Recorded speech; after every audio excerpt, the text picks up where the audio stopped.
नमस्कार, कार्यक्रम डिबेटमा स्वागत छ। लोकगायक प्रकाश सपुतको एउटा गीतले अहिले माओवादी केन्द्रमा हलचल ल्याइदिएको छ। गीतले माओवादी आन्दोलन र कार्यकर्ताको अपमान भयो भन्दै नेता कार्यकर्ताले यसलाई युट्युबबाट हटाउन समेत माग गरेका छन्।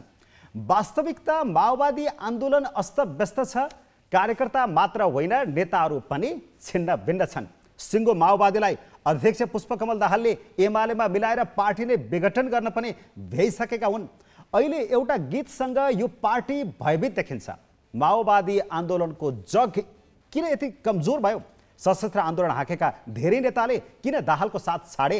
आज हामी यही विषयमा केन्द्रित हुनेछौँ। साथमा आउँदै गरेका 3 तहका चुनावमा दलहरूको हैसियत के होला? के वामपन्थी भनिने शक्तिहरू बीच फेरि चुनावी गठबन्धनको सम्भावना होला? यो प्रसङ्ग पनि उप्काउनेछौँ। र हामीसँग आज हुनुहुन्छ नेकपा एमालेका सचिव टोपबहादुर रायमाझी। सबैलाई थाहा छ, रायमाझी माओवादी पृष्ठभूमिकै प्रभावशाली नेता हुनुहुन्छ। टोपबहादुरजी, स्वागत छ यहाँलाई। धन्यवाद। अब यो प्रकाश सपुतको 16 मिनटको भिडियोले माओवादीमा 8 रेक्टरकै भुइँचालो ल्याएको त प्रश्न देखियो। माओवादीमा खैला बैला मचिरहँदा सबैले भनिरहेका छन् कि माओवादीको जग यति धेरै कमजोर रहेछ। यो प्रश्न पनि हो, यो ठम्मै जस्तो पनि भयो।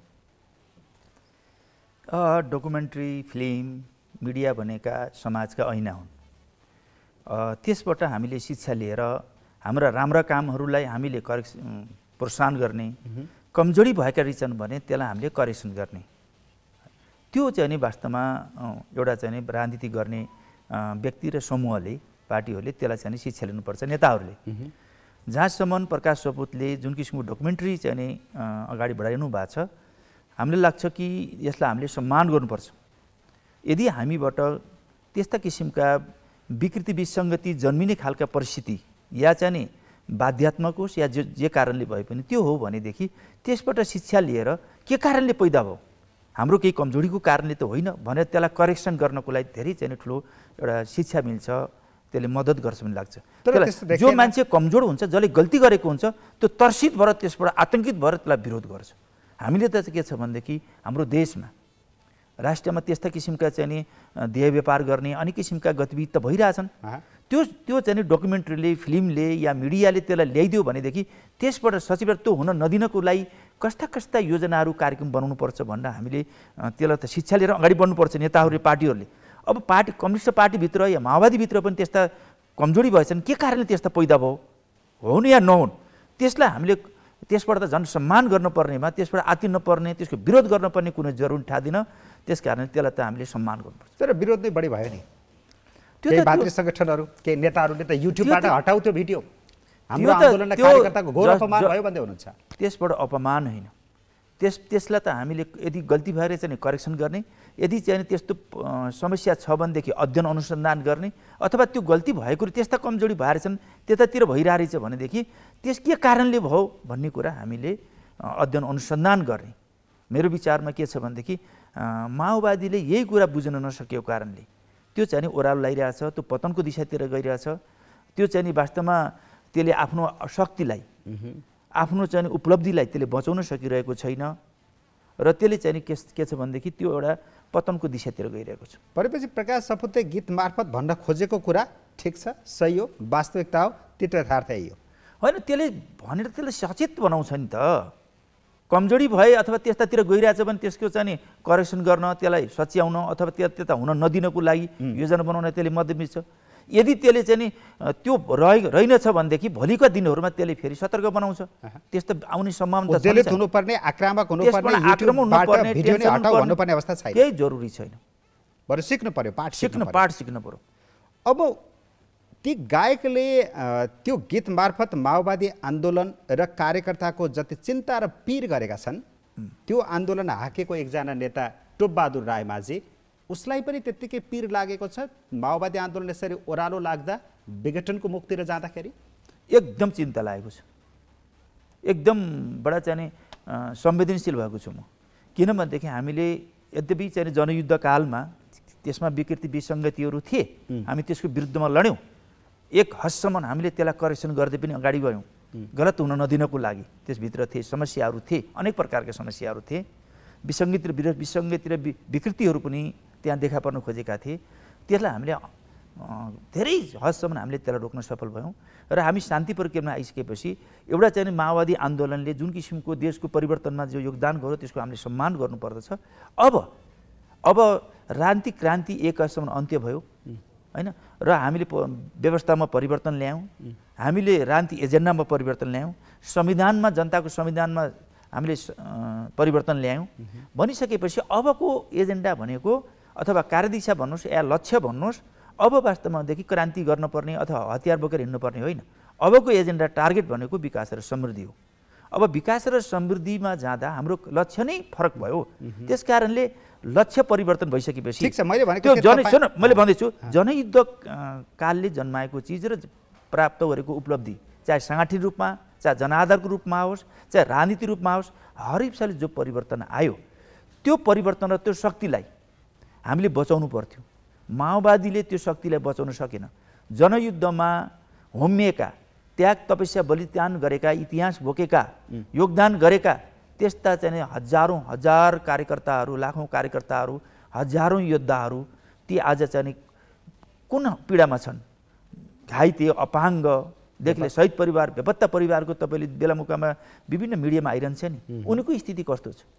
केही मुठीभर मान्छेले त्यसको फाइदा लिने र ती मान्छेहरूलाई त्यसको व्यवस्थापन नगर्ने जो कारणले माओवादी आन्दोलनमा ओह्रालो लाग्यो। त्यसमा हामीले काफी मात्रामा सङ्घर्ष गऱ्यौँ तर त्यो चाहिँ नेतृत्वको त्यो रूपान्तरण नभइसकेपछि धेरै नेता कार्यकर्ताहरू र धेरै योद्धाहरूले छोडे।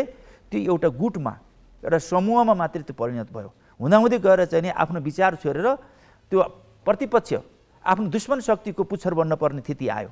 त्यो स्थिति भइसकेपछि त्यसले विभिन्न प्रकारका त्यो कार्यकर्ताहरूको त्यो योद्धाहरूको इतिहास बोकेका नेताहरूको सम्बोधन गर्न नसक्ने त्यसको व्यवस्थापन गर्न नसकिसकेपछि त्यसको रक्षा गर्न नसकिसकेपछि यस्ता विकृति र विसङ्गतिहरू देखा पर्ने सम्भावना रहन्छन् है। भएका रिजन भने करेक्सन गर्ने त्यो सम्भावनालाई रोक्नलाई यो डकुमेन्ट्रीले धेरै ठुलो मद्दत गर्नुपर्छ। सम्मान गर्नुपर्नेमा अब त्यो आतङ्कित भएर विरोध गर्ने त्यो त चाहिँ कमजोर मानसिकता हो। अब ती कार्यकर्ताहरूको दुःख उनीहरूको भावनामा भएको प्रहार र नेतृत्व नवधनाढ्यमा उन्नति भइरहने कार्यकर्ताले बिहान बेलुका खान नपाउने झोपडीसम्म नपाउने अवस्थाको जिम्मेवारी त तपाईँ टुपबहादुर रायमाझीले पनि लिनु पर्ला। तपाईँको आह्वानमा कति कार्यकर्ताहरू माओवादीमा लागे, लड्न तयार भए, मर्न तयार हुन भए, घाइते हुन तयार भए। मैले पनि त्यसको सेयर लिनु पर्दछ। मैले भनिरहेको छु म इतिहास माओवादी बनिसकेपछि र माओवादी द्वन्द्वकालमा म एउटा शीर्ष नेताको हिसाबले यो त्यो विकृति र पार्टीभित्रको विकृति र विसङ्गतिको विरुद्धमा निर्मम किसिमले लड्दै आएको व्यक्ति हुँ जसमा बाबुराम भट्टराई पनि हुनुहुन्थ्यो। कसरी जिम्मेवारी लिनुहुन्छ? त्यसकारण त्यसलाई हामीले जिम्मेवारी लिन्छौँ भन्ने त सबै नेताबाट सुनिन्छ। सुन्नु न, यसलाई वैचारिक राजनीतिक रूपमा करेक्सन गर्ने, हामीले धार सोझाउने र त्यसपछि अब यो काम लाग्दैन यसलाई छुट्टी चाहिँ यो विकृति विषय नभइसकेपछि त्यसबाट सकेसम्म करेक्सन गर्ने नभए विद्रोह गरेर त्यसपछि यो देशको समृद्धिको जो हाम्रो महान एजेन्डा छ त्यसले यसलाई सम्बोधन गर्ने। जो सम्बोधन गर्ने भनेको हामीले तपाईँले बाटो नै छोडेर जानुभयो? बाटो छोडे होइन, बाटो नै फरक भइसक्यो होइन। हामीले माओवादी पार्टीलाई र एमाले पार्टीलाई एकता गरेर हामीले एउटै नेपाल कम्युनिस्ट पार्टी नेकपा बनायौँ होइन। त्यसमा प्रचण्डजी र माधवजी अथवा केपीजीहरू सँगै हामी बस्यौँ, हामी पनि सँगै हामी एकता गऱ्यौँ। अनि पछि त्यो विकृति र विसङ्गतिलाई करेक्सन गर्ने दिशातिर जाने कि नजाने भन्ने विषयमा हामी करेक्सन गर्ने दिशातिर त्यसैलाई निरन्तर दिने, त्यो पार्टीलाई एकतालाई बचाएर लैजाने हामी त्यो दिशातिर लायौँ। साथीहरू त्यसबाट चुइटेर भाग्नुभयो, त्यो करेक्सन हुन चाहनु भएन। अहिले तपाईँ पछिल्लो चरणमा देखिरहनु भएको छ नि त। त्यो अब बिहान एउटा बोल्ने, बेलुका एउटा बोल्ने, दिउँसो एउटा बोल्ने, राति बोल्ने, भोलि बिहान उठ्दा अर्को हुने, यो एमसिसी विषयमा अन्य विषयमा तपाईँ देखिरहनु भएको छ नि त। कार्यकर्ताले चाहिँ उहाँ ढुङ्गामुढा गर्न लगाउने, यो एमसिसी राष्ट्रघाती हो, यो अमेरिका सेना आउँछन् यहाँ चाहिँ नि पुरै चाहिँ नि यहाँ अफगानिस्तान बनाउँछन्, यहाँ इराक बनाउँछन्, यहाँ सुलेमानी बनाउँछन् मन लगाइदिने, उता गएर फेरि चाहिँ नि कार्यकर्ताले चाहिँ टाउको फुटाल्ने, ढुङ्गामुढा गर्ने, रक्तामी हुने, फेरि नेता गएर त्यसलाई चाहिँ पास गरेर आउने। यस्तो किसिमको विसङ्गति एउटा चाहिँ कुनै नेतामा के हुन्छ भने एउटा दृष्टिकोण हुन्छ, एउटा भिजन हुन्छ, एउटा चाहिँ स्पष्ट कार्यदिशा हुन्छ। भनेको प्रचण्ड चाहिँ भिजनलेस अहिले, बिहान स्पष्ट दृष्टिकोण विहीन, कार्यदिशा विहीन, त्यही भएर त यो हाल भएको छ। अलपत्र हुनुहुन्छ प्रचण्डजी, अलपत्र। तपाईँ देख्नु भएको छ विभिन्न विषयमा हेर्नु। अहिलेका पछिल्लो चरणमा हामी त त्यसको लागि लडिरहेका थियौँ, तर अब उहाँसित मेरो कुनै पूर्वाग्रह पनि छैन, केही पनि छैन। उहाँहरूका चाहिँ नि जो उताप चढावहरू हुन्छ नि होइन, अब कहिले चाहिँ नि द्वन्द्वकालबाट शान्ति प्रक्रिया आएपछि अब भनेको चाहिँ नि केही कार्यकर्ताले विरोध गरे होइन, चुनाव हो कि यो विद्रोह भन्दाखेरि मुखमा चुनाव दिमागमा विद्रोह लानु। कसैले चुनाव बोकेर गए, कसैले विद्रोह बोकेर गए। उहाँको त्यो दोहोरो चरित्र भन्ने कुराको म पछि पनि विश्लेषण गर्छु। म अझ सिरियली तपाईँलाई लिएर अगाडि जान चाहन्छु। भनेपछि माओवादी कार्यकर्ताको सपना अब केपी ओलीजीले पुरा गर्दै हुनुहुन्छ? होइन, सबैले गर्ने हो। केपी ओलीले मात्रै होइन, हामी पार्टीले सबैले मिलेर गर्ने हो। हामीले गर्न सक्छौँ। हामी त्यसलाई त्यसपछि जब उहाँले चाहिँ पार्टी छोडेर जानु हो, त्यसपछि हामीले यो द्वन्द्वकालीन मुद्दाहरूलाई होइन, त्यसपछि द्वन्द्वकालका पीडितहरूलाई, घाइते अपाङ्गदेखि लिएर शहीद परिवार बेपत्ता परिवारलाई केही न केही सम्बोधन गर्नुपर्छ भने हामी त्यतातिर लायौँ। तिनलाई केही न केही रोजगारीको व्यवस्था गर्नुपर्छ भन्नेतिर लायौँ र तिनलाई सम्मान गर्नेतिर लायौँ। त्यस्ता किसिमका कार्यक्रम पनि हामीले बनाएका थियौँ।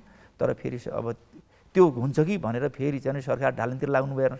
सूर्य चिन्ह र हँसियात्रबाट चिन्हमा लड्ने, पार्टी सहकार्य गरेर चुनाव लड्ने, सहकार्य गरेर घोषणापत्र गरेर चुनाव लड्ने, त्यसपछि आफ्नो प्रधानमन्त्री बनाउने, आफ्नो प्रधानमन्त्री र पार्टी अध्यक्षलाई ढालेर विपक्षको प्रधानमन्त्रीलाई चाहिँ नि विपक्षको नेतालाई प्रधानमन्त्री बनाउन हिँड्ने। यो दुनियाँमा कहीँ हुन्छ यस्तो? यस्तो गर्ने भनिसकेपछि अब यसबाट बुझ्नुहोस् कि के हो त्यो लाइन भनेको दृष्टिकोण। अब तपाईँ ठिक छ, त्यहाँ पनि आउला माओवादी र एमालेमा के फरक, प्रचण्ड र ओलीजीमा अझ कति फरक भन्ने पनि छलफल गरौँला। तर त्योभन्दा पहिला तपाईँ कम्ब्याट ड्रेसमा त्यत्रो लडाकुहरूको नेतृत्व गर्दै, चौकीहरू ब्यारेकहरूमा धावा बोल्दै जो सपना देखाउनु भयो, जो सपना देखेर त्यो खालको आन्दोलन हाँक्नु भयो, अहिले कस्तो लाग्छ?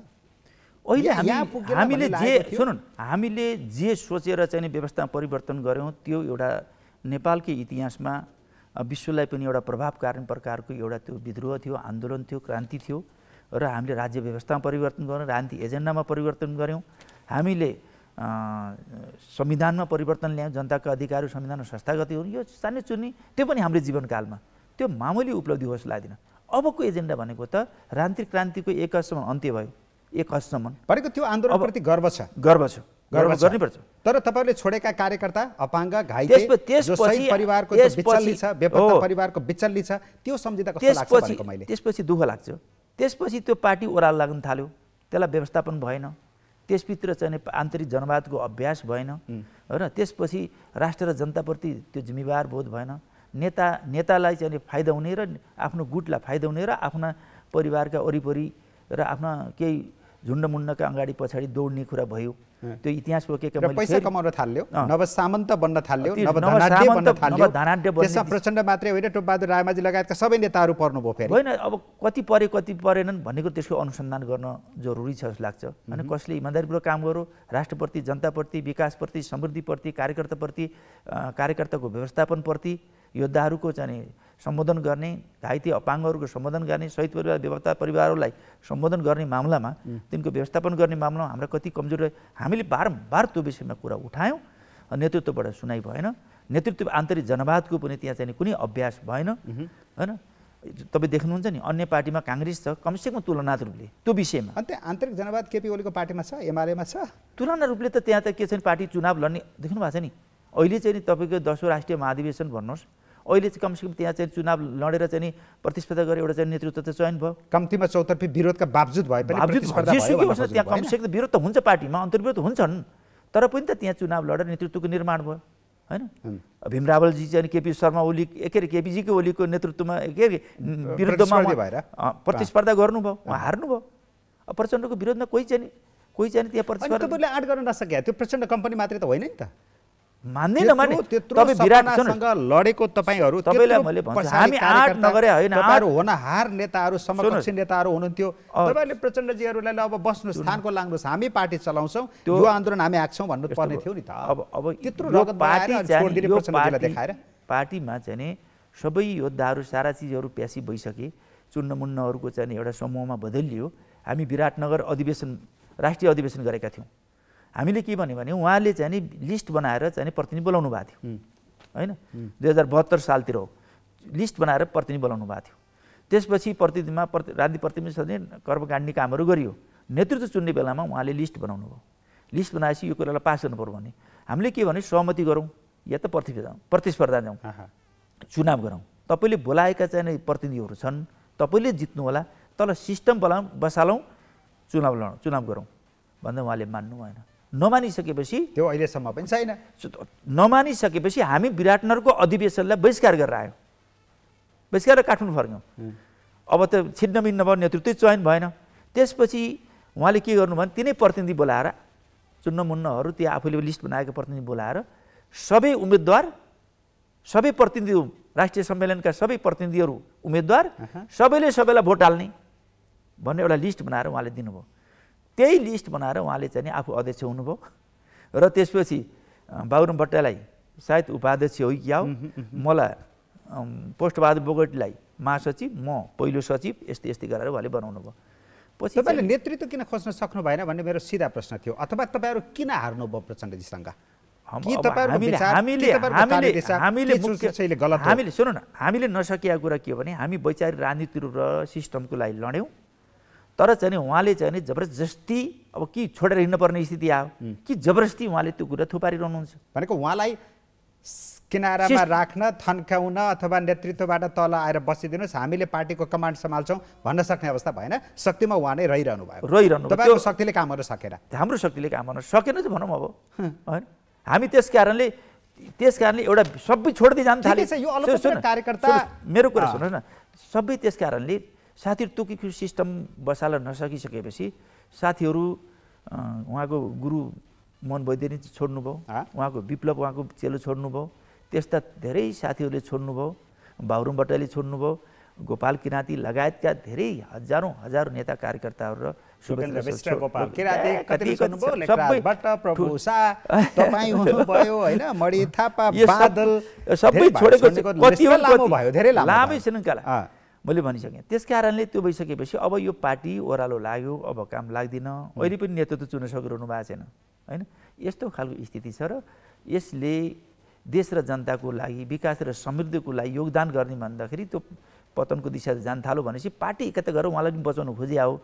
त्यो पार्टी एकता गरिसकेपछि केही समय त ठिकै थियो, तर उहाँले यसो सोच्नुभयो कि अब यहाँबाट अब खैरत हुँदैन, आफ्नो व्यक्तिगत स्वार्थ पुरा हुँदैन भन्नु उहाँ छोडेर हिँड्नुभयो। हामीले पार्टी भनेको के हुन्छ? प्रचण्डजीको व्यक्तिगत स्वार्थ के हुन्छ? त्यो त अब राष्ट्रले अधीन, मैले व्यक्तित्वमा के भन्ने कुरा भयो? व्यक्तिगत स्वार्थ होइन, उहाँको निजी स्वार्थ हो या सत्ता शक्ति मात्रै हो, कुर्सी मात्रै हो, या अरू पनि स्वार्थ छ? खै अब के छ उहाँको मनोविज्ञान त मैले बुझेको छैन।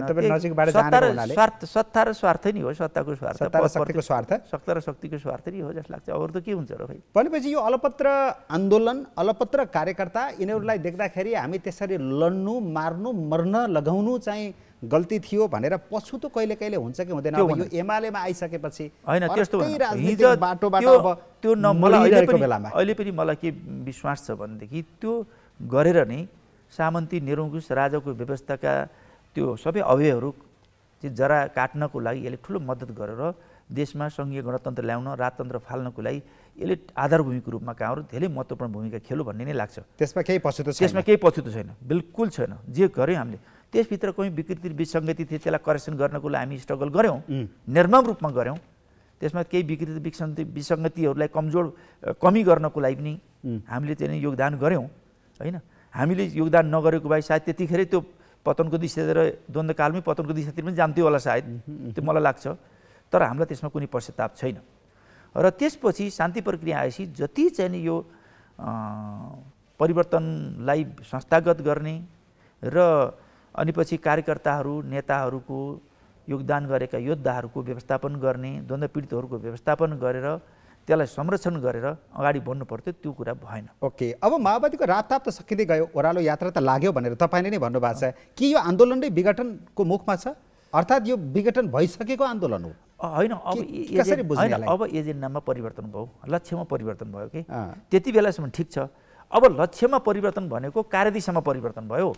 हिजो क्रान्तिको कार्यदिशा थियो, आज विकास र समृद्धिको कार्यदिशा छ। संविधानमै हामीले समाजवादमा चाहिँ अगाडि बढ्ने, समाजवाद प्राप्त गर्नको लागि हामीले अगाडि बढ्ने भनिसकिसकेपछि अब समाजवाद पुग्नको लागि हामीले चाहिँ विकास र समृद्धिको माध्यमबाट समाजवादमा पुग्ने। अब त हामीले चाहिँ हिजोको एजेन्डा भएन। अब माओवादी आन्दोलन अब माओवादी आन्दोलन त हिजो एउटा चाहिँ नि इतिहास भयो त, त्यसको त एउटा योगदान छँदैछ। भनेको प्रचण्डजीले जसरी नेकपा एमालेमा लगेर माओवादीलाई मिसाउनु भयो, मिलाउनु भयो, त्यो चाहिँ विघटन त्यति बेलै भइसक्यो। अनि उहाँले त विघटन गरेर मिसाइसक्ने हो, पार्टी नै सकिसक्यो होइन त्यति बेला, सकिएर विघटन गरेर त्यसपछि माओवादी उहाँले चाहिँ नि नेकपा बनाइयो। हामी नेकपाकै निरन्तरतामा छौँ। यो नेकपा एमाले त यो सर्वोच्चले कानुनरूप बनाइदिएको, छुट्याइदिएको, नाम दिएको कुन पार्टीमा लाग्ने या नलाग्ने भन्ने चिज त व्यक्ति स्वतन्त्रताको कुरा हुन्छ। मुखले भन्दा त नेकपा एमालेमा छौँ भन्ने छ, तर मनले चाहिँ नेकपामा छौँ भन्ने लागिरहेछ। यो नेकपा एमाले भन्ने चिज यो नेकपा एमालेकै निरन्तरता हो र यो पुरानो एमाले होइन, यो नयाँ एमाले हो। नेकपाको निरन्तरता कि नेकपाकै निरन्तरतामा छ यो नेकपा एमाले भन्ने चिज सर्वोच्चले बनाइदियो। तर यो नेकपाकै निरन्तरता हो, जहाँ टोपबहादुर रायमाझी, रामबहादुर थापा बादलहरू पनि छन्, यहाँ माधवी पालहरू हुनुहुन्न भनिसके त पुरानो एमाले त भएन नि त। त्यसमै नाम फेर्ने ल्याकत राख्नुहुन्छ तपाईँहरूले? त्यो त पछि त्यो पार्टीको नाम फेर्ने हैसियत राख्नुहुन्छ? होइन, नामले के कुरा, कामको कुरा हो सबभन्दा। होइन, नामले पनि अर्थ राख्दो रहेछ कहिले। होइन, नामले के, एमाले भन्दा त पुरानै एमाले चिन्ने भयो नि त मान्छेले। चिनिया छैन मान्छेले, अहिले हामीले परिभाषित गरिसक्यौँ महाधिवेशनमा, त्यसलाई स्पष्ट विधान महाधिवेशन त्यसलाई स्पष्ट गरिसक्यौँ कि यो नयाँ एमाले हो, परिष्कृत एमाले हो, यो नेकपाकै निरन्तरतामा छ, नयाँ हो, नयाँ एमाले हो भनिएको छौँ हामीले। तपाईँको बुझाइ थियो? बुझाइ छ र हामीले डकुमेन्टमै राखिसकियो। अब यो माओवादी आन्दोलनको जो मूल नेतृत्व हो या अरू तपाईँहरू जोले नेतृत्व गरिरहनु भएको थियो, कार्यकर्तालाई धोका किन दिनुभयो कि? त्यो नेतावर्ग किन नव सामन्त र नव धनाढ्यमा परिणत भयो? अनि हामीले कार्यकर्तालाई अथवा योद्धाहरूलाई, द्वन्द्व पीडितहरूलाई हामी धोका दिने हो छैन। हामी निरन्तर सङ्घर्ष गरिरह्यौँ, त्यहाँबाट अब सम्भव भएन। अब नयाँ सिराबाट पार्टी एकता गरेर अब विकास र समृद्धिको माध्यमबाट त्यस्ता द्वन्द्व पीडित र ती चाहिँ कार्यकर्ताहरूको सम्बोधन गर्न सकिन्छ। त्यसको लागि स्ट्रगल हो यो। अहिले जो द्वन्द्व भइरहेछ नि, यो द्वन्द्वलाई मैले के छ भन्दै कसैले भन्छन् कि यत्रो परिवर्तन आयो, अनि संविधान बन्यो, व्यवस्थामा परिवर्तन आयो, सङ्घीय गणतन्त्र आयो, फेरि नेताहरू लड्न थाले, फेरि पार्टीहरू विभाजनतिर जान थाले, फेरि सङ्घर्ष त्यो माथि भयो। किनभने त्यो नेताहरूको तहमा भयो। तपाईँ र कार्यकर्ता बिचको कम्पेरिजन गर्दैछु मैले। कार्यकर्ताको अवस्था झनपछि झन् तल, नेताहरू माथिको माथि किन भयो? किन कार्यकर्ताहरूलाई बिर्सिदिनु भयो? त्यति बेलाको उद्देश्य किन बिर्सिदिनु भयो? त्यति बेलाको लक्ष्य किन बिर्सिदिनु भयो? किन फरक आयो भने? हो, त्यही ठुलो खाडल किन? त्यही नबिर्सिनको लागि त्यो खाडल भयो भनेर नि अब नयाँ सिराबाट जानु पर्यो हामी। अब कार्यदिशामा परिवर्तन, लक्ष्यमा परिवर्तन आयो। अब विकास र समृद्धि गरेर मात्रै यो लक्ष्य पुरा, यो त्यो कार्यकर्ताको सम्बोधन गर्न सकिन्छ, तिनलाई अपग्रेड गर्न सकिन्छ, अर्को विकल्पै छैन। अझै पनि कार्यकर्तालाई माथि ल्याउने बाटो छ तपाईँहरूसँग, त्यो प्लेटफर्मबाट, एमालेबाट हो। अब एमाले बाहेक अर्को विकल्प छैन। तपाईँले हेर्नु होला, तपाईँले देख्नु भएको छ नि त, अहिले पछिल्लो चरणमा राष्ट्रव्यापी रूपमा एउटा सरकार महागठबन्धनको छ। महागठबन्धनमा केही पार्टीहरू छन् र महागठबन्धन अहिले यो सरकारमा मात्रै होइन कि आगामी निर्वाचनसम्म पनि महागठबन्धन गर्ने रहे कि उहाँहरूले। यो दुनियाँमा के हुन्छ भनेदेखि सरकारको विपक्षमा रहने पार्टीहरूले कार्यकर्ता एकता गर्ने, अनि पछि संयुक्त मोर्चा बनाउने, गठबन्धन बनाउने, महागठबन्धन बनाउने कुरालाई जायज मानिन्छ। तर सरकारमा बस्ने पार्टीहरूले महागठबन्धन बनाएर प्रतिपक्ष विरुद्धमा लड्ने भनेपछि यो दुनियाँमा कहीँ पनि हुन्न। उनीहरू उहाँ पराजित भइसक्नुभयो, हारिसक्नुभयो। नेकपा एमाले रोइलो किन? त्यो भइसक्यो त रोइलो किन? याचना किन? हाम्रो याचना होइन। उहाँहरूले गठबन्धन गर्नुहुन्छ के बिग्रियो त? उहाँहरूको कुरा भयो। हामीलाई यसमा टेन्सन भएन, याचना होइन, यस्तो किसिमको विडम्बना यस्तो पनि हुन्छ। हामी त्यसलाई के छ भनेदेखि अहिले पनि हामी चाहिँ के छ भनेदेखि हामीलाई सत्ता माने, ताकतवर माने, शक्तिशाली माने, त्यस कारणले उहाँले सत्तामा बस्नेले प्रतिपक्ष विरुद्धमा गठबन्धन गरिरहेछन्। हामी यिनीहरूको विपक्ष, हामी गठबन्धन गर्दैनौँ। अहिले हामी एक्लै आफ्ना एजेन्डा बोकेर, राष्ट्र र जनताका एजेन्डा बोकेर, विकास र समृद्धिका एजेन्डाबाट एक्लै यिनलाई परास्त गर्न हामी तयार छौँ। कहाँबाट एक्लै हुन्छ र? राप्रपा लोसपाहरूको साथ खोजिरहनु भएको छ? जो भेटिन्छ बाहिर गठबन्धन बाहेकका सबैलाई लतारेर ल्याउँदै हुनुहुन्छ? अस्ति नै चान्स आएको थियो नि, अस्ति नै चाहिँ देउपाजी चाहिँ गठबन्धन छोडेर तपाईँको एउटा प्रधानमन्त्री जस्तो व्यक्ति, राष्ट्र प्रमुख चाहिँ केपी ओलीको प्रतिपक्षको नेताको घर जाने पर्ने, अनि पछि प्रचण्डजी चाहिँ सरकारमा बसेको पार्टी, नेतृत्व गरेको पार्टी केपी ओलीलाई खोज्दै हिँड्न पर्ने स्थिति आयो होइन? सेन्टर चाहिँ बालुवाटार थियो कि बालकोट थियो? यो कुरा बुझ्नु पर्दैन को शक्तिमा छ। आज देशव्यापी रूपमा 77 जिल्लामा, प्रदेशमा लाखौँको सङ्ख्यामा हजारौँको प्रवेश गरिरहेछ। सत्ताको पक्षमा तर एमालेलाई अबको चुनावमा धोलिसात पार्ने सडकको सडकमै छाडिदिने भन्ने छ त गठबन्धनको कुरा। त्यो त चाहिँ उहाँहरू त्यो त के भन्छ नि एउटा फिस्टाले चाहिँ नि पुरै बाँसको हाँगो तुर्लुङ्ग नुहाए भन्दाखेरि चाहिँ नि ज्यान देखेर पताएँ भने यस्तो कुरा हो। तर विगत त त्यही हो। विगत जब एउटा दलको विरुद्धमा दुई वा दुईभन्दा बढी दल मिलेर गठबन्धन गरेर चुनाव लड्छन् त्यो दल त जहिले पनि असफल भएको छ। कांग्रेसका विरुद्धमा तपाईहरुले गठबन्धन गर्नुभयो, कांग्रेसलाई पत्ता साफ गरिदिनु भयो। अहिले कांग्रेसले तपाईहरुका विरोधी शक्तिहरू जो वामपन्थी त विरोधी शक्ति भन्न पनि सुहाउँदैन, तर अब आफै मारा लुटालुट गर्न थालेपछि त के गर्ने? अब एउटा कित्तालाई लिएर कांग्रेसले गठबन्धन गरेपछि तपाईहरुले जित्छौं फिस्टाले बाँसको टुप्पो नुहाउँछु भनेर भन्नु जस्तै हो भनेर कसले पत्ता? यो एजेन्डा विहीन अपवित्र गठबन्धनको स्वार्थहरूको झुण्ड हो। नेपाली जनता हिजोको जनता छैन। हिजोको कुरा एक्जाम्पल दिन मिल्दैन। आज के छ भने एमाले गएर मिल्दा चाहिँ पवित्र हुने, अरु मिल्दा अपवित्र हुने। सुन यो सुन पर्नु न, स्वार्थ समूहहरूको चाहिँ यो चाहिँ नि झुण्ड हो। यो मैले त्यस्तो गठबन्धन नि मान्दैन। तपाईले हेर्नु होला किन भन्नुहुन्छ भने अहिलेको जनताले चाहिँ नि इतिहास हेर्छ, वर्तमान हेर्छ, भविष्य हेर्छ। हो त्यो इतिहास हेर्दै नदेला जस्तो भइसक्यो। इतिहास त्यो होइन। इतिहासमा के छ भन्नुहुन्छ भनेदेखि एजेन्डा हेर्छ। इतिहासमा कसले राम्रो काम गर्ने गर्यो भन्ने हेर्छ। नेपाली कांग्रेसले प्लिज यति भन्न दिनुहोस्, नेपाली कांग्रेसले बौद्ध दल र गणतन्त्र आइसकेपछि सबभन्दा नेपालको इतिहासमा सबभन्दा बढी सरकारको नेतृत्व गर्यो। हो यो देशमा राम्रो काम, यो काम राम्रो गर्यो नेपाली कांग्रेसले भन्ने एउटा पनि इक्जाम्पल त्यो गरेको भए त तपाईहरु कहाँ ठुलो हुन पाउनुहुन्थ्यो? सुन पाउनुस् कहाँ कम्युनिस्ट अर्को कुरा माधव नेपालजी अनि पछि झलनाथजी प्रचण्डजी पटक प्रधानमन्त्री हुनुभयो, सरकारमा बस्नुभयो भनेको टेस्टेड हुनुहुन्छ। देशको लागि यो राम्रो काम गरे भन्ने कुरा इक्जाम्पल खोज्न कठिन छ। तर मानौँ जे हामीलाई चित्त बुझोस् या नबुझोस्, केपी शर्माजी जब 72 सालमा प्रधानमन्त्री भएर आउनुभयो, जुन बेलामा विनाशकारी भूकम्प थियो, जुन बेलामा इन्डियाको नाकाबन्दी थियो, इन्डियाको नाकाबन्दीको विपक्षमा पनि उभिएर इन्डियालाई झुकाएर छाड्ने र त्यो विनाशकारी भूकम्पलाई समेत पनि राहत उद्धार पुनर्निर्माणको काममा तपाईँ रेकर्डै तोड्नु भयो। त्यसपछि विकास र समृद्धिको प्रश्नमा पनि एजेन्डाहरू तपाईँले हेर्न सक्नुहुन्छ देशव्यापी रूपमा। पछिल्लो चरणमा उहाँले गरेको चाहिँ पार्टी एकतापछि नेकपाको नेतृत्वमा जो पार्टी सरकार बन्यो, उहाँको प्रधानमन्त्री कालमा गरेका पूर्वाधार विकास, आर्थिक विकास, सामाजिक न्याय र विकासको क्षेत्रमा सुशासनको पक्षमा गरेका योगदानहरूको वास्तव नेपाली जनताले भुल्ने छैनन्। नेपाली जनताले अर्को पनि भुल्ने छैनन्। संविधान विपरीत गरेर दुई पटक संसद विघटन गरेर यो संसदलाई अहिले पङ्गु बनाउने पनि केपी ओलीजी हो, एमालेजी हो। स्थिर सरकारको सपना तुवाइदिएर चकनाचुर पारेर यो अस्थिर राजनीतिको सुरुङभित्र छिराउने पनि एमाले हो, केपी ओली हो भन्ने पनि बिर्सिन्न। त्यो कुरा बकवास हो भन्ने अलिकति तथ्यहरूले पुष्टि भयो। कसरी पुष्टि भयो? सुन्नुहोस्, जब एउटा पार्टीको घोषणापत्र एउटा कार्यदक्षता गरेर भन्नुहोस्, सहमति गरेर एउटा कम्युनिस्टहरूको घोषणापत्र बनाएर सहकार्य गरेर चुनाव लड्ने, सूर्य चिन्ह र हँसियाबाट चिन्हबाट चुनाव जित्ने, कम्युनिस्टको भोट लिएर चुनाव जित्ने, अनि विपक्षको नेतालाई प्रधानमन्त्री बनाउन कुद्ने, त्यस्तालाई कारबाही त्यस्तो परिस्थितिमा आफ्नो प्रधानमन्त्री ढालेर विपक्षको प्रधानमन्त्री बनाउन हिँड्ने सांसदलाई कारबाही गरेर अब नयाँ ताजा जनादेशमा जान्छु भनेको लोकतन्त्र हो। जनताको जनादेशको कुरा हुन्छ। त्यो संविधान किन लेख्या? संविधान विपरीत चल्ने हो भने अब संविधानभित्र किन बाँधिने? त्यसो भए त्यस्तो भए जे पनि भए पनि ताजा जनादेशमा जान्छु। त्यो जति बेला पनि जान पाइएन नि त। जनादेशमा जाने कुरा त अरबौं खर्च हुने हो नि त राज्यको। मन परि एउटा नेताको अहिले देशमा अरबौं खरबौंको घाटा लागिरहेछ। देश अर्थतन्त्र डुबेको छ। महँगी त्यो डुबो भन्दैमा फेरि चुनावमा लगेर पैसा खर्च गर्ने विषयमा समय नआउँदै यस्तो कठिन परिस्थिति आयो भने त फेरि चुनावमा जानु पर्छ। कठिन परिस्थिति कसले ल्याइदिया? जनताले ल्याइदिया? जनताको दोष? आफू लड्ने, टाउको फुटाउने, आफ्नो स्वार्थ पुरा नभएर जनतालाई भड्कालामा हाल्दिने। मेशजी प्लिज के छ भन्नुहुन्छ भनेदेखि यो परिस्थिति आइसकेपछि त्यसको समीक्षा गरौँला। त्यो परिस्थिति आइसक्यो, उहाँ चुनावमा समीक्षा गर्ने बेलै हो। अब चुनावको मुखमा हुनुहुन्छ तपाईहरु। हो, समीक्षा गरौँला अथवा गर्दै छौँ हामी कि त्यो भयो।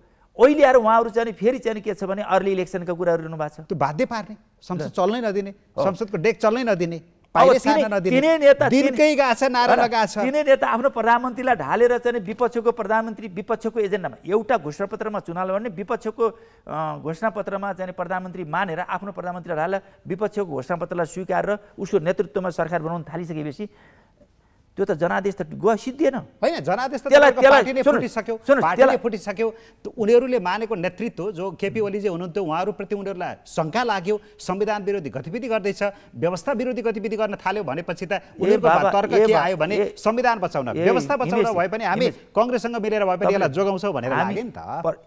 सुन्नु न, हामीलाई अथवा हाम्रो पनि सहमति थियो, हामीलाई नेकपा एमालेसित माओवादीलाई एकता गराउने त प्रचण्डको नेतृत्व हो नि त। हो, तपाईँलाई थाहा पनि थिएन होला।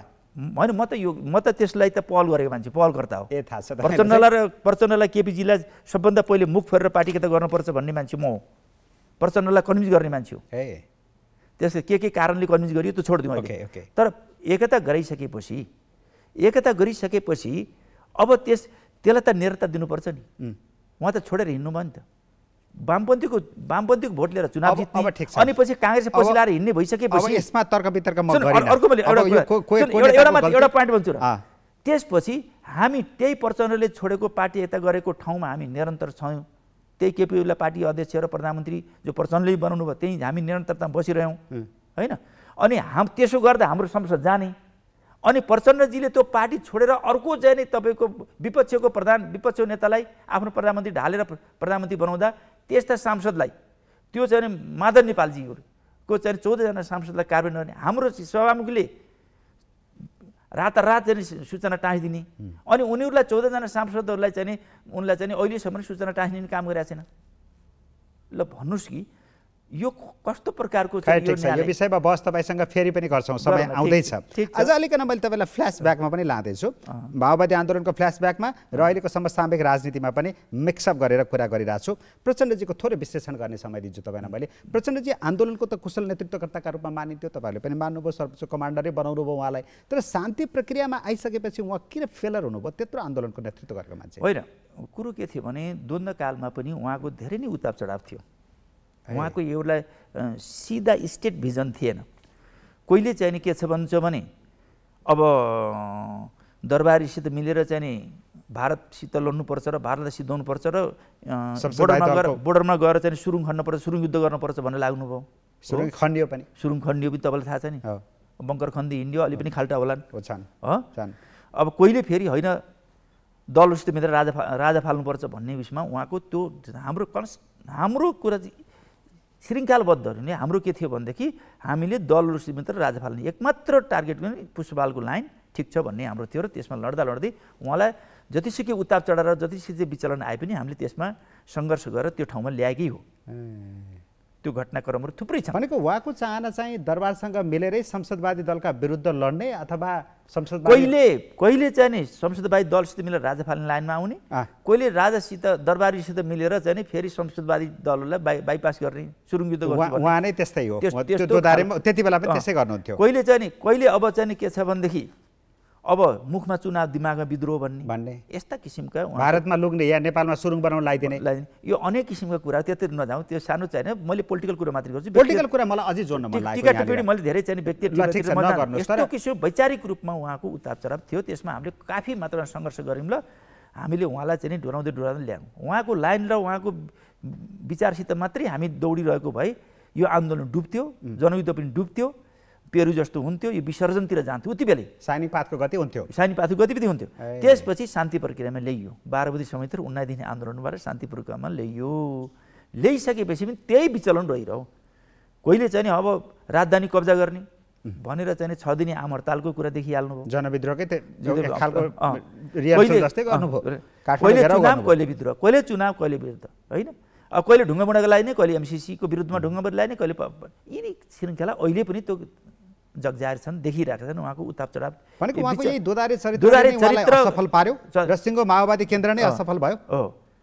यही हो खास मेन जड हिजोको स्थितिमा हो। शान्ति प्रक्रिया चाहिँ उहाँको ओह्रालो लाग्दै गएको यो दुनियाँले जो थाहा पायो कि हो, त्यो खास कारण चाहिँ शान्ति प्रक्रिया द्वन्द्वकालमा त्यो भित्र लुकेको थियो।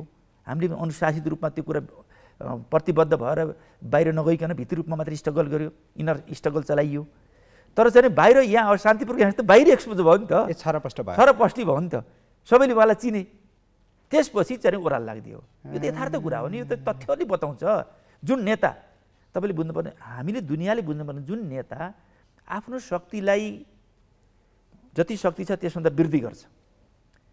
त्यति पनि गर्न नसके आफ्नो शक्तिलाई बचाइराख्छ। जब चाहिँ त्यो ओह्रालो लाएर विसर्जनतिर गइरहन्छ भने नेता भनिरहन पर्ने जरुरी हुँदैन के।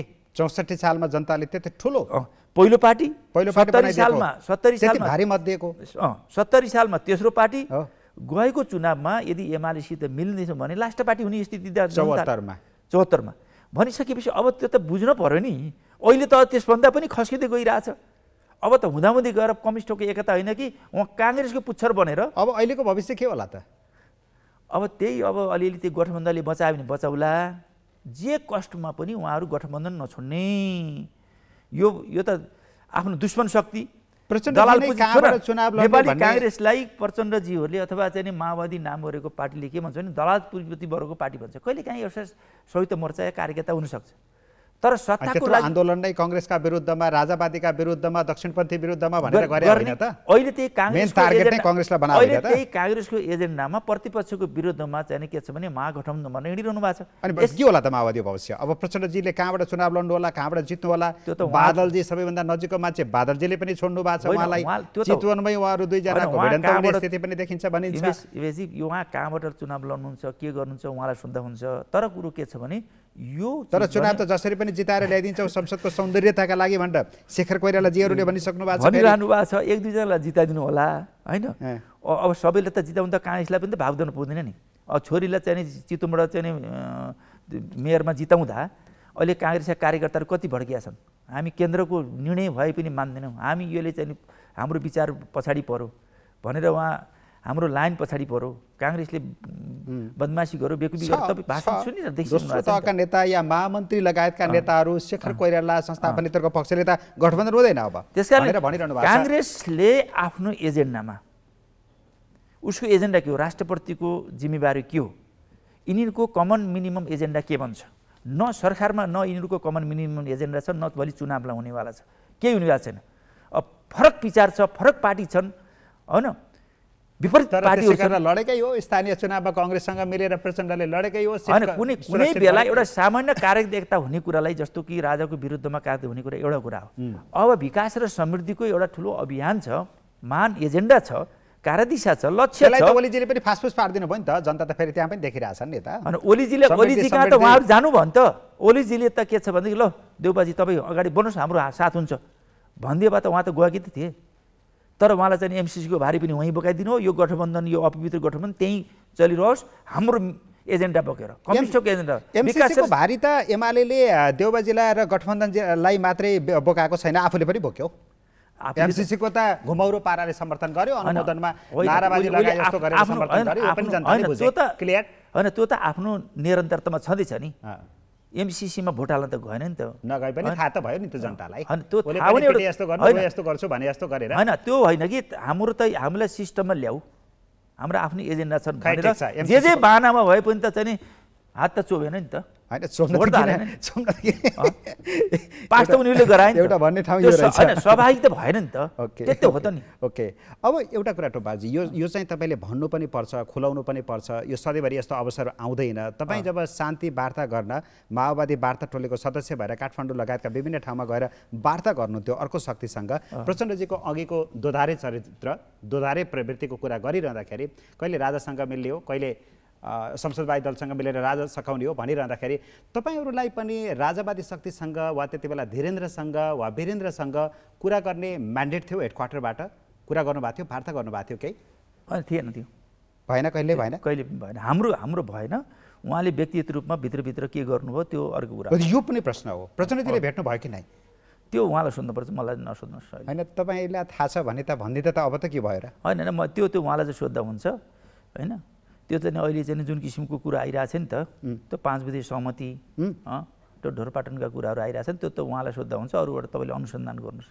तर शङ्का गर्ने ठाउँ चाहिँ रहेछ। त्यो हिसिलाले एउटा किताब लेख्नु छ नि, हिसिला भन्ने, त्यो किताब पढ्नुहोस्।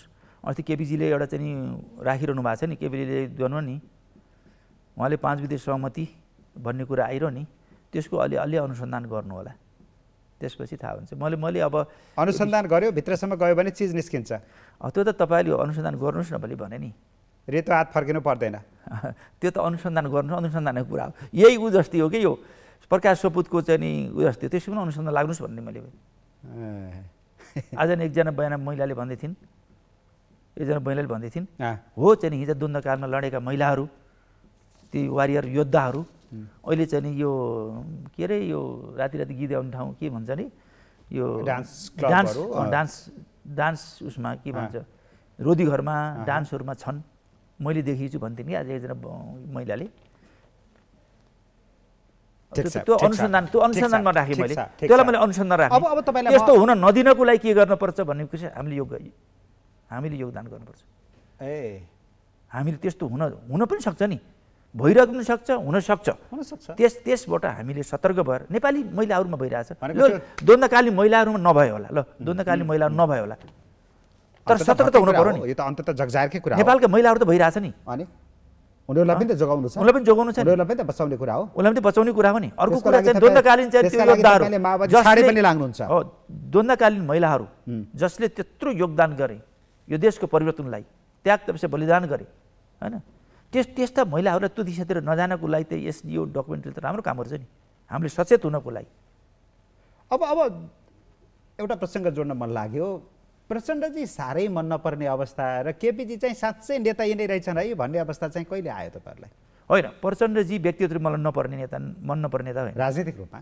अब त्यहाँबाट सम्भावना छैन मलाई प्रचण्ड व्यवहारिक रूपमा प्रचण्डसित म त किसिम क्याबिनेटकै मान्छु म जहाँ गयो उहीँ जाने उहीँ लिएर जाने सजिलो मान्छे पहिला त प्रचण्डजीले एकचोटि भन्नुभएको बहादुरको साथी सहयोगी या समकक्षी भनेर चिनिन्थ्यो होइन प्रचण्डजीले एकचोटि बाबुराम भट्टराईको टोप बहादुर भनेर चिनिन्थ्यो बाबुराम भट्टराई प्रचण्डजीको पनि हो म प्रचण्डजी त्यसलाई प्रचण्डजीतिर आउनुभयो होइन प्रचण्डजीतिर पनि म सँगसँगै थिएँ र नजिक थिएन प्रचण्डजीले एकपटक भन्नुभएको छ मेरो बारेमा आधा घन्टा जति बोल्नु भएको छ मिटिङमा सायद रेकर्ड पनि होला अरू साथीहरूले विरोध गरे नि मैले सहन सक्दिनँ मेरो नाम त्यतिखेर टोप बहादुरको नाम अनिल थियो अनिलजीले चाहिँ विरोध गर्नु नि मलाई आनन्द आउँछ किनभने उहाँमा मानवीयता छ आफ्नो कुरा प्रष्ट राख्नुहुन्छ सिधा राख्नुहुन्छ तर चाहिँ निर्णय भइसकेपछि उहाँले चाहिँ इमान्दारीपूर्वक कार्यान्वयन गर्नुहुन्छ बेइमानी गर्नुहुन्न भन्ने थियो उहाँलाई त्यो कुरा रेकर्डै छ होला सायद अनि किन छोड्नु भयो प्रचण्डलाई प्रचण्डभन्दा ओली तपाईँलाई किन मन त्यो त राजनीतिक रूपमै इमेशजी त्यो त व्यक्तिगत कुरा भयो बाबा व्यक्तिगत रूपमा उहाँसित मेरो चाहिँ कुनै भन्नु छैन राम्रै हाम्रो चाहिँ सहकार्य हो मैले पनि उहाँलाई कहिले धोका दिइनँ होइन व्यक्तिगत रूपको कुरा होइन लाइनको हिसाबले उहाँको चाहिँ नि उताप चढाव हो त्यो कहिलेदेखि भयो तपाईँलाई अब उहाँबाट पार लाग्दैन है अब उहाँको भविष्य छैन द्वन्द्वकालसम्म हामीले कन्ट्रोल गर्दै ल्याउने कुरामा ठिकीतिर गयो शान्ति प्रक्रिया आइसकेपछि कन्ट्रोलदेखि बाहिर गयो होइन त्योभन्दा पनि नेकपाको सरकार बनिसकेपछि तपाईँहरू मन्त्री बनिसकेपछि त्यहाँबाट चाहिँ तपाईँहरू ओलीजीतिर अलि बढी नजिकिनु भयो प्रचण्डजीसँग चाहिँ अलि बढी दूरी बढ्दै गयो कि त्यस्तो देखियो हो कि होइन भने होइन त्यो बनिसकेपछि होइन हामीले त अब यो पार्टीलाई ओह्रालो लाग्ने भयो यसले अब विकास र समृद्धिको नेतृत्व गर्न धेरै कठिन हुन्छ अब सम्भव छैन त्यस कारणले कम्युनिस्टहरूसित एकता गर्नुपर्छ एमालेसित एकता गर्नुपर्छ र त्यसपछि एउटा परिस्थिति बन्छ विकास र समृद्धिको नेतृत्व गर्ने परिस्थिति बन्छ र अलिकता केही राम्रा माओवादीका राम्रा कुरा पनि एमालेलाई चाहिँ नि त्यो सेयर गर्न सकिन्छ एमालेका पनि कतिपय राम्रा काम मिलेर जाँदा राम्रो हुन्छ र एक आपसका कमजोरीलाई सच्याउन सकिने एक आपसका राम्रा कुरालाई अगाडि बढाउन सकिने राम्रा कामहरूलाई पछ्याउन सकिने र गल्ती कुरालाई करेक्सन गर्ने एकैले करेक्सन गर्न मद्दत मिल्छ भनेर हामीले त्यो एकता गऱ्यौँ तर त्यो उहाँहरू अडिन सक्नु भएन कि त्यसकारण गर्दाखेरि केपी ओली नै बरु ठिक अब यही नेकपा नै नाम जे भए पनि मैले भने इतिहास हेर्दा सबै चिजलाई मूल्याङ्कन गर्दा अबको युग भनेको विकास र समृद्धिको युग हो त्यस कारणले अब केपी ओलीको नेतृत्वमा र पार्टी एकताकै निरन्तरतामा गएर मात्रै गर्न सकिन्छ भन्ने निष्कर्षको अथवा विगतमा केपी ओलीजी तपाईँहरूको आन्दोलनप्रति तपाईँहरूप्रति जति कटु आलोचक हुनुहुन्थ्यो त्यस्तो कठोर आलोचना गर्नुहुन्थ्यो तपाईँहरूले एसएलआर एसएमजी बमहरू पड्काइरहँदाखेरि केहीले चाहिँ उता पश्चिमतिर रोल्पातिर जङ्गलमा गोलेली चलाइरहेका छन् भनेर बडो निर्मम आलोचना गर्नुहुन्थ्यो मित्र शक्तिका रूपमा पनि ओलीजी अन्तिममा चाहिँ बरु उहाँबाटै अलि सम्भव छ भन्ने नै लाग्यो होइन त्यो त इतिहासको कुरा हो जब हामी प्रचण्ड र केपीजी सुन जब प्रचण्ड र केपीजी नै मिल्ने परिस्थिति आइसकेपछि त त्यो कुरा त मेटिहाल्यो एकपल्ट स्वीकार त्यो त इतिहासको कुरा भयो नि अब अर्घाखाँचीमा उम्मेदवारी दिने हो तपाईँ टिकट पाउनुहुन्छ कि पाउनुहुन्न एमालेबाट पहिला त्यो त पार्टीले पछि के गर्छ त्यो पार्टी हो सम्भावना के छ सम्भावना त रहिरहन्छ नि। टिकट पाउनुहुन्छ? त्यो त मैले के भन्न सक्छु र सम्भावना छ, तर टिकट अब के गर्छ त्यो त पार्टीले गर्ने कुरा हो। विरोध हुने सम्भावना त छैन? 3 पटक टोपबहादुरमा मात्रै जित्ने, अब फेरि पनि टोपबहादुर जित्ने भन्ने त हुँदैन? अब त्यस्तो त नहुनु पर्ने हो, किन होइन भन्नुहोस् त। इतिहासको आवश्यकता, जिल्लाको आवश्यकता, पार्टीको आवश्यकताले गर्ने कुरा हो। अहिले के हुन्छ के हुँदैन भन्ने कुरा अहिले आशंका गर्ने कुरा ठिक छ। तैपनि एउटा हाइपोथेटिकल प्रश्न मात्रै गर्छु मैले। तपाईँले टिकट पाउनुभयो भने अहिले जित्न सजिलो होला आराखाँचीमा? गठबन्धनको त स्थानीय तहमा घोषणा भइसक्यो, अब हामी छुट्टै गठबन्धन गरेर लड्छौँ एमाले विरुद्ध भनेर, अहिले चाहिँ गाह्रो पर्ने भयो? होइन, उहाँहरूले के छ भने अब एक्लै जित्न सकिन्न। अब गठबन्धन गरेर मात्रै यो चाहिँ नेकपा एमाले भनौँ न, परिमार्जित र परिष्कृत र विकसित एमालेलाई हराउन सकिन्छ कि भन्ने उहाँहरूको एउटा झिनो आशा छ। होइन भने उहाँहरूको के विश्वास भएको भए एक्लै लड्नुहुन्थ्यो। अब एक्लै लड्न सकिन्न, अब संयुक्त भएर मात्रै गर्न सकिन्छ कि भन्ने झिनो आशा छ। त्यो झिनो आशा पनि अब सिद्धिन्छ जस्तो लाग्छ, त्यो सम्भव छैन। हस्, आजलाई समय सकियो। धेरै धेरै धन्यवाद सर। धन्यवाद।